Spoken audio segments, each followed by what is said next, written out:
My sister wiped out my savings and took off with her boyfriend. I was devastated until my 9-year-old daughter said, "Mom, relax. I fixed it then." Days later, my sister called raging. This is going to sound crazy, but my own sister, my blood, wiped out every single dollar I had to my name and then disappeared. I was devastated, absolutely crushed. But then my 9-year-old daughter looked me in the eye and said, "Mom, relax. I fixed it." And that's when things got truly insane. To understand how we even got here, I have to go back. My sister Chloe and I, we were always close. She was the wild one, the impulsive one, and I was the responsible older sister. I worked hard. I saved every penny. My dream wasn't some exotic vacation or a fancy car. It was a home. A house with a yard for my daughter, Lily, who is the light of my life. For years, I've been building a nest egg, a future for us. My savings account was my pride and joy. It represented stability, security, everything I wanted for my little girl. Chloe, on the other hand, lived life on a whim. She'd get these grand ideas, these business ventures with a new boyfriend every 6 months, and they would always, without fail, fall apart. And every time, she'd come to me. "Just a small loan," she'd say. "I'll pay you back next month." And like a fool, I'd give it to her. The amounts were small at first. $50 here, $100 there, nothing to break the bank. But they added up, and the promises of repayment always evaporated. This was my life with Chloe, a constant cycle of her screwing up and me picking up the pieces. I should have seen the red flags. They were everywhere. The way she'd talk about my savings, not with respect, but with a kind of glint in her eye, like it was a piggy bank just sitting there, waiting to be opened. I always brushed it off as a joke, but looking back, it was a warning. It was the calm before the storm, the deceptive peace before the hurricane of her true nature was unleashed upon my life. I had no idea just how deep her sense of entitlement ran until that fateful day she called me with a new, outrageous request. It was the conversation that changed everything, the moment my naivety was finally shattered. The phone call came in the middle of a Tuesday afternoon. I was on a conference call for work when my phone buzzed with Chloe's name. I ignored it, but she called back immediately, and then again. My gut twisted. This wasn't a casual chat. Something was wrong. I ended the work call early, took a deep breath, and answered. Chloe's voice was frantic, full of urgency and drama. She told me she and her new boyfriend, Mark, had found the perfect investment opportunity, a once-in-a-lifetime chance to start a new business that was guaranteed to make them millionaires. The catch? They needed a massive sum of money, and the bank had denied their loan application because of Chloe's non-existent credit history and Mark's mysterious lack of financial records. "I need you to co-sign," she pleaded, her voice thick with fake tears. "Or even better, just give us a short-term loan from your savings. We'll pay you back with interest, I promise. This is our future, our chance to finally be stable, and you would be a part of it." My heart sank. All I could think of was the number in my savings account, the number that represented a home, a future, everything I had worked for. I told her no, point blank. It wasn't even a question. This wasn't a small loan. It was a life-altering amount. The entire mood of the conversation shifted. The fake tears turned into genuine, indignant rage. "You're my sister. How can you be so selfish?" she screamed into the phone. "You have all this money just sitting there doing nothing and you won't help me? I thought you loved me." The accusations were relentless. She called me a terrible person, a bad sister, someone who would rather watch her family struggle than lift a finger to help them. I tried to explain that this wasn't just doing nothing, it was my daughter's future, but she didn't listen. She never listened. She just kept spiraling into a tantrum of self-pity and entitlement. And finally, I hung up on her. The silence that followed was heavy, but I felt a sliver of relief. I had stood my ground, but the conflict was far from over. What I didn't know was that my refusal had only made her more determined, and her next move would be so low, so utterly cruel, that it would shatter my world in a way I never thought possible. The week after the phone call was tense. My parents, who have always been enabling of Chloe's behavior, called me and tried to guilt-trip me into helping her. "She's your sister," my mom said, a familiar, weary tone in her voice. "Families help each other." I held my ground, explaining that a loan was out of the question, that this was about my daughter's future, not just my sister's latest scheme. The pressure was immense, but I refused to budge. A few days later, a strange message appeared on my phone. It was from Chloe, a long, rambling apology. She said she was so sorry for the things she said, that she was just stressed out and desperate. She even said she had a check from an old job she was finally able to cash, and she wanted to pay me back all the money she had ever borrowed from me over the years. My heart softened. It was the first time she had ever offered to pay me back. I was so naive. I actually believed her. She told me she just needed my bank account and routing number so she could deposit the money directly into my account. "I don't have time to go to the bank to get a money order," she wrote. "It's just easier this way." I hesitated for a moment. All the red flags were waving furiously in my face, but I chose to ignore them, clinging to the hope that my sister had finally changed, that she was finally going to do the right thing. I copied and pasted the information from my banking app, sent it to her, and then felt a wave of peace wash over me. The drama was over. My sister was finally going to do the right thing, or so I thought. This was her clever, devious, and utterly heartbreaking lie. The check she mentioned was a ghost, a phantom. Her promise was nothing but a manipulative ploy to get exactly what she wanted. It was the perfect con, preying on my trust and my desperate desire for a semblance of a normal, healthy relationship with my sister. That night, I went to sleep with a sense of relief, completely oblivious to the fact that I had just given my sister the keys to my entire financial life, and that she was about to take everything I had. I woke up a few days later feeling great. I was in a good mood. I had finally managed to transfer some money from my savings to my checking account for a new appliance. But when I went to do it, the app just showed a big fat zero. No, that couldn't be right. I must have had the wrong account selected. I backed out, logged in again, and checked my savings account. The number was still the same, 0. I checked my checking account, nothing. I checked my credit card accounts. Everything was as it should be. But my savings account was wiped clean. Panic began to set in. My heart started pounding pounding so hard I thought it would beat right out of my chest. I couldn't breathe. This wasn't a glitch. The number was real. Every dollar I had worked for, every late night, every penny I had stashed away for my daughter's future was gone. I sat there on the couch, staring at the screen, tears silently streaming down my face. I couldn't even form a coherent thought. All I could think was, how? I didn't get it. Who would do this? The answer slammed into me with the force of a freight train. Chloe, of course. She had used the information I gave her, not to deposit money, but to siphon every last cent out of my account. I immediately tried calling her. The number was disconnected. I tried texting. The number was no longer in service. My blood ran cold. The realization that she had planned this, that the apology was all an act, a part of her cruel deception, hit me like a physical blow. The betrayal was so complete, so total, that I couldn't even process the anger yet. All I felt was a crushing, overwhelming sense of loss. My dream of a home for me and Lily shattered. My trust in my own sister demolished. It was the ultimate betrayal, the kind that changes a person forever. I was broken. I sat there numb for what felt like an eternity. My daughter Lily came into the room, a happy 9-year-old, completely oblivious to the disaster that had just unfolded. She was holding a drawing she had made for me. Mom, look, she said, her voice bright and cheerful. I drew a picture of our new house. The words were a knife to the heart. I just burst into tears, ugly, gut-wrenching sobs. Lily's smile faded. She looked at me, confused, and then her little face filled with concern. She came and sat beside me on the couch, patting my arm, her small hand feeling so impossibly large and comforting. Mom, what's wrong? She asked quietly. I couldn't even get the words out. I just pointed at the screen of my laptop. Lily looked at the zero balance, and her brow furrowed. I watched her little brain work, trying to comprehend the gravity of the situation. I finally managed to croak out, Aunt Chloe, she took all of our money. She took it all. Lily's expression didn't change. She just looked at me, her face completely calm, devoid of the panic and devastation I felt. And then, in a voice that was so much older and wiser than her years, she said the words that will be burned into my memory forever. Mom, relax. I fixed it. I just stared at her. I was so exhausted, so emotionally drained, that her words didn't even make sense to me. What could a 9-year-old possibly do? What did she even understand about what had just happened? Was she just trying to comfort me? The thought was sweet, but it did nothing to lessen the crushing weight of reality. I wanted to believe her, wanted to believe that this was all a terrible nightmare, but the zero on the screen was a cold, hard truth. But Lily wasn't done. She just sat there, quiet and serene, like she was holding a secret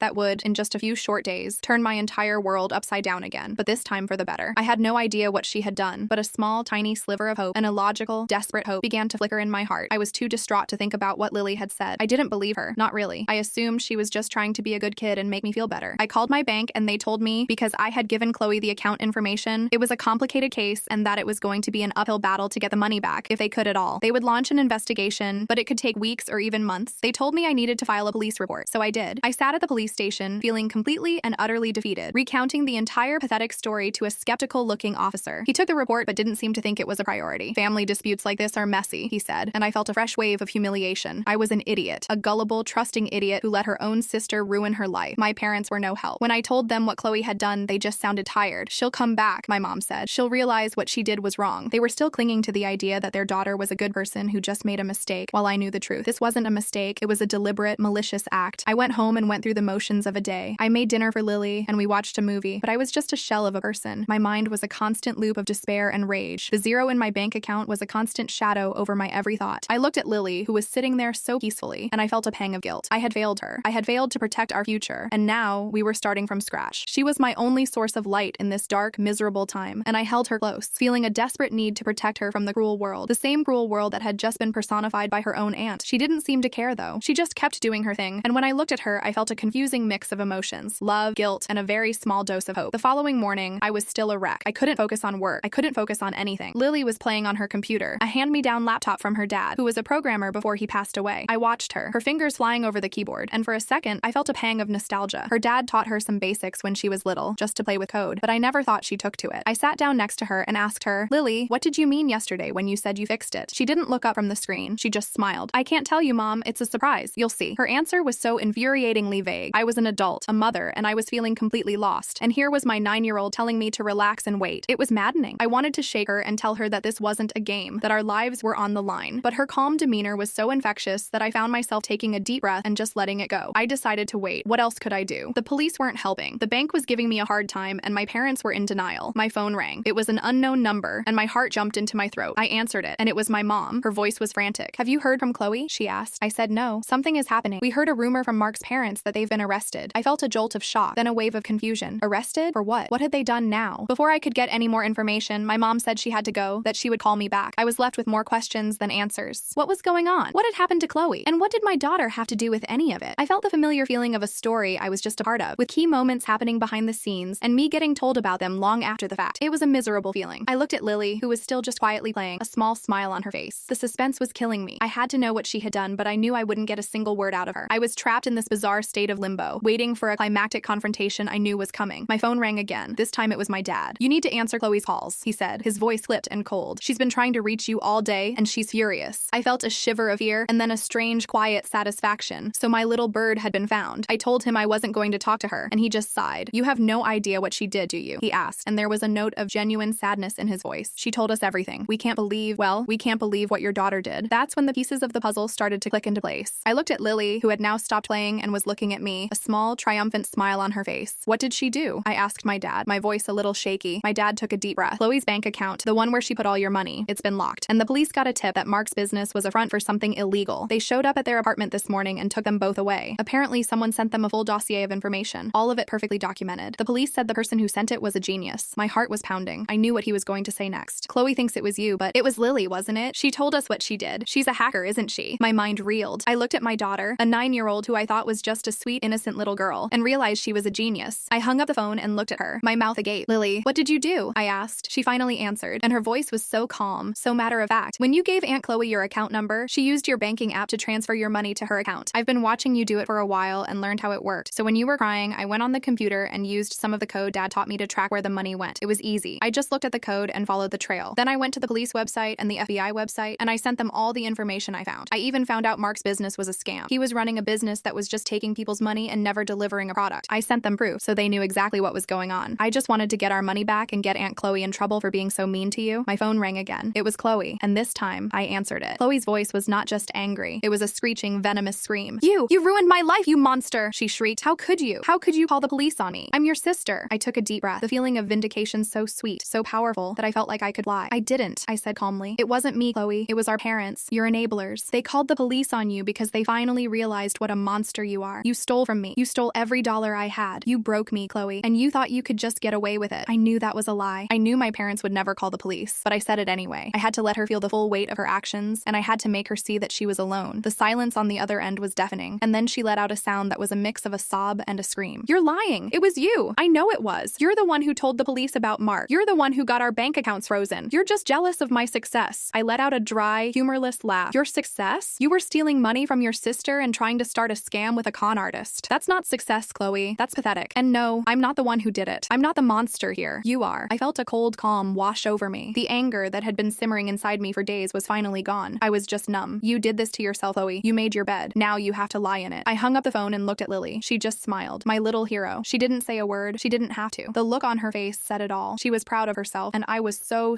proud of her. She was the one who had solved the problem, not me. She was the one who had gotten justice for us. She was the one who had proven that good can triumph over evil, even when it comes from within your own family. It's been a few months since that day. Chloe is still in a mess, and Mark is facing a lot of legal trouble. My parents are still in a state of denial, and they've been trying to get me to visit Chloe in jail, but I've refused. She needs to learn her lesson, I told them. I'm not going to enable her anymore. They just went silent, and for the first time in my life, I felt like the one in charge of my own destiny. My savings were returned to me by the bank, thanks to all the information my daughter provided. They even had to admit that they had never seen a case like this before. The police also called me and asked for more information, and they told me that my daughter's information was what had led them to Mark's illegal activities. I just smiled and told them she was a brilliant kid. Our lives are back on track. We're still saving for the house, and now it feels more real than ever. It's not just a dream anymore. It's a goal, a very achievable goal. But the best part? The best part is the change in my relationship with my daughter. She's not just my child, she's my partner. She's the one who saved the day, and she's the one who taught me a very important lesson. Don't underestimate a kid. Don't underestimate the power of love and loyalty. And most importantly, don't ever trust someone who can't even be bothered to be a good person. This was a painful lesson, but it was also a cleansing one. It removed all the toxic people from my life and gave me a new appreciation for the people who truly matter. My daughter and I are a team, and we're ready for anything. I finally feel free.